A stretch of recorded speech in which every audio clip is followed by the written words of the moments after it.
Hello and happy fall to you. It should no longer be summer by the time this video is up because for me right now filming this, there is exactly only 15 minutes left of summer. It is currently September 22nd, 11:45 p.m. Just kind of trying to enjoy these very last few moments the best way possible with the Beach Boys and with you guys accompanying me. We're going to be unraveling Smiley Smile Side 2, starting off with track 1, Good Vibrations. Now, every now and again, whenever we do these first listens to full albums, there'll be a song that pops up that I'm familiar with. With Good Vibrations in specific, this was my absolute favorite song of all time for the year of 2016. So I'm a little bit more than familiar with this one. But as always, I'm going to try and put that detective hat on, whip out a binocular, and look for things I've never seen before, never heard before, experience new things, and we're going to be doing that together, so I'm very excited. Here goes Good Vibrations. I love the colorful clothes you wear. The way that lifts her perfume through the air. She's giving me excitations. I'm backing up. Good vibrations. She's somehow close now. I wanted to wait for the second verse to come around to solidify the fact that this really does happen in the verses, that the very first note struck is a minor chord that just kind of sets the tone, sets the mood for the whole song and specifically for the verse. And adding to the fact that there is no intro whatsoever, there's no little interlude setting us up for the scene, it's just straight into it. We're sent off with this minor chord, so we're sent into this kind of mysterious world. It's vibey, it's beautiful, it's eccentric, casts this minor shadow over the verse, and then it kind of transforms when we get that chorus. I know she must be kind. Glimmering percussive element is so beautiful. I just love the way it shines. What's so crazy is that I feel like the more zany part of this song is in the chorus and the I'm picking up good vibrations, but that is all set in a very major world. So majors can take flight. They can create that very trippy mood. It's otherworldly, ethereal, crazy, colors flying. And that is also supported by the fact that we have that instrument, that that electronic device that furthers that narrative totally.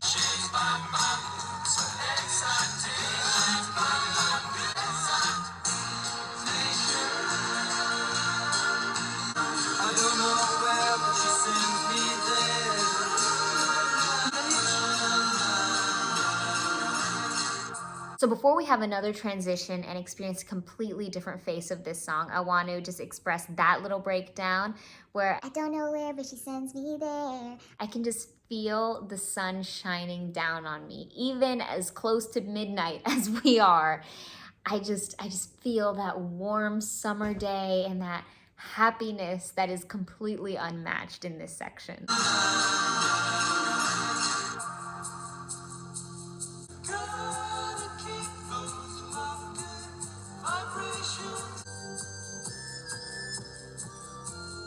If we're looking at this song as a beach day, that section, that B section of the breakdown is like a moment in the shade. I love how the transition is abrupt. We just out of nowhere have boom, pianissimo. It's very, very quiet, and then that organ propels us forward. It's very soft and quiet, but it has a presence. It has this very strong stillness that completely gravitates you.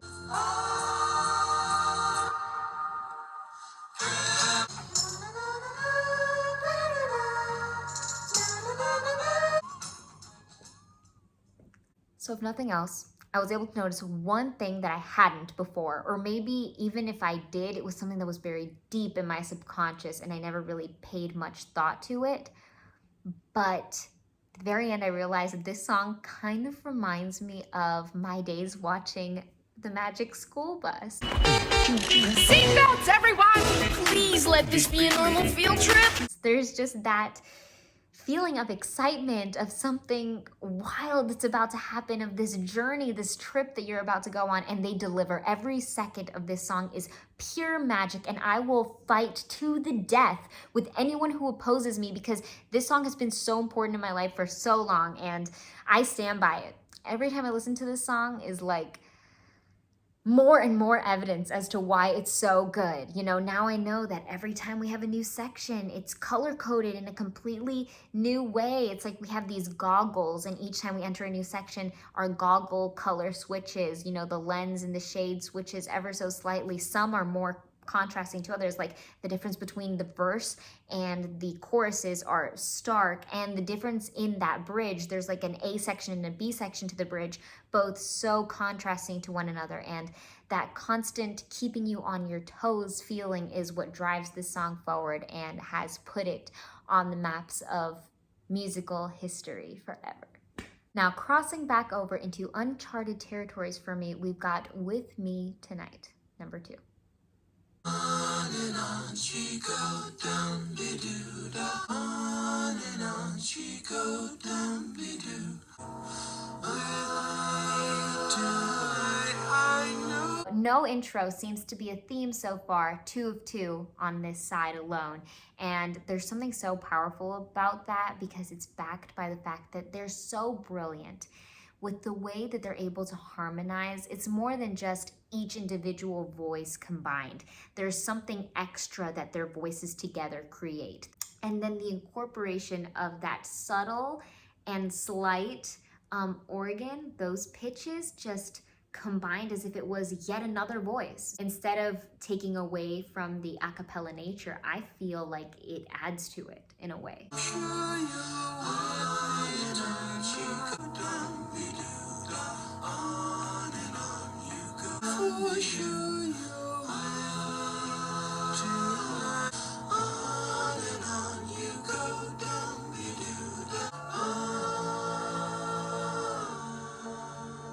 Phenomenal, sensational, everything I would crave in a song we got. We had that little moment of slight percussion added, and it gave us this faux buildup to give us real excitement, like anticipation, ready for it to drop and become something else. And then when that didn't happen, I realized that they achieved exactly what they wanted. They got a shocked reaction out of us because we didn't get what we expected. Keeping us on our toes, keeping us guessing it wrong. Sometimes it's harder for me to figure out what the chords are in certain songs, like with certain instruments. Sometimes a cappella, it's harder as well. Certain harmonies make it sound a little bit different. It makes it kind of, I don't know, muddier? For me to really pick it out and decipher exactly what's going on. But yeah, it felt like we were taking it on a ride chord-wise and just directionally with the music. Another statement that this song made was in the fact that it was yo-yoing between these two concepts. So on one hand, it reminded me a bit of the feeling that I get when I listen to 1960s barbershop quartet. On the flip side, it almost felt like a glam rock Bohemian Rhapsody Queen moment. At number 3, we've got Wind Chimes. Hanging down from my window. Wind's chime.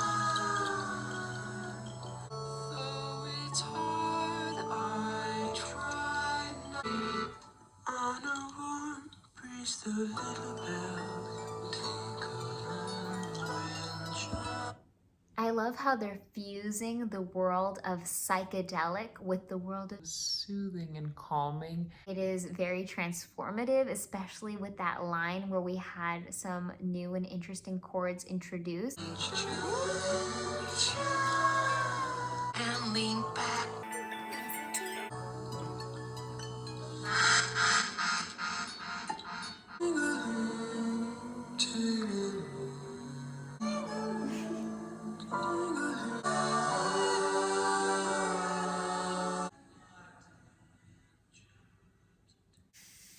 I don't know. I'm trying to get through this without crying. Guess that's what good art does. Nuestro número 4 esta noche es getting hungry. Y hay un apóstrofe ahí después de getting. O sea que no solo es getting hungry, es getting hungry.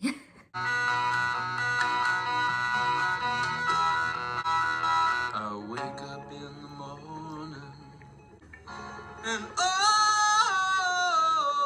come the night. Before my kind of woman. It totally worked for the first two to not have that intro, but to have one, I finally felt so satisfied. And then I realized it was only incorporated to add to the shock factor of what would happen when the voice was to come. The song just completely switched up on us. The music felt like it was dropped out from underneath us. The voice felt as solo as it could be without being fully a cappella. Searching for freedom all day long. If it weren't for the love of the right time.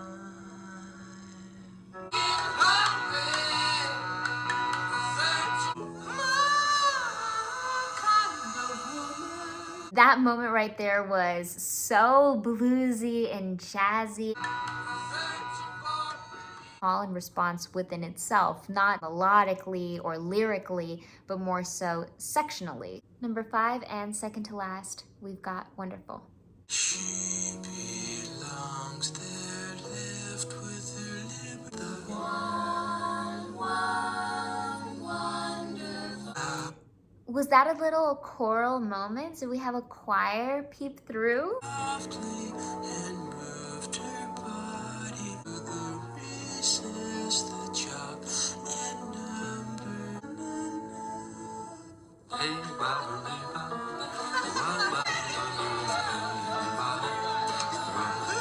That section was so chaotic, and it did feel like at times with all of the elements that were incorporated, some dissonance was created. There's this sense of unknown and mystery. It's not spooky, eerie, mortifying, terrifying. It's none of the bad connotations that's associated with that. It's just the illusion part. It's just the, oh, a carefree, light nature that I think this song is carrying out very well.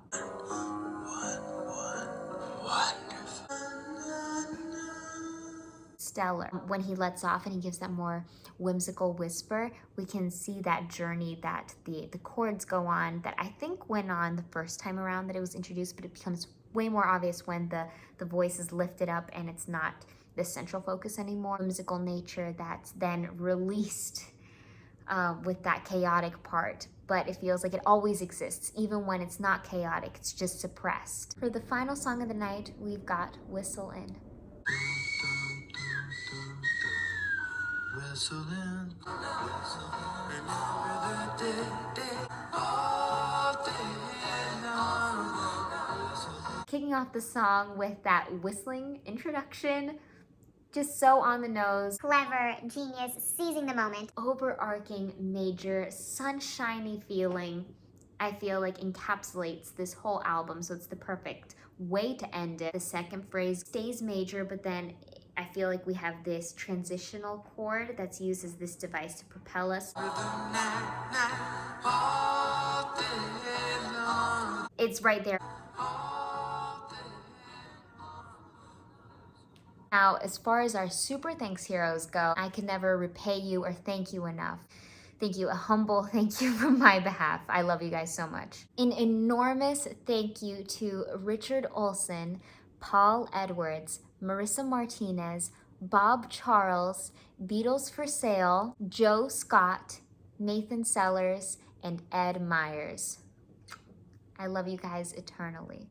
Richard, Paul, Marissa, and Bob, Beatles for Sale, Joe, Nathan, and Ed. I hope you know I'd be crying instead, but thanks to you, have a reason to lift my head. The angels polite.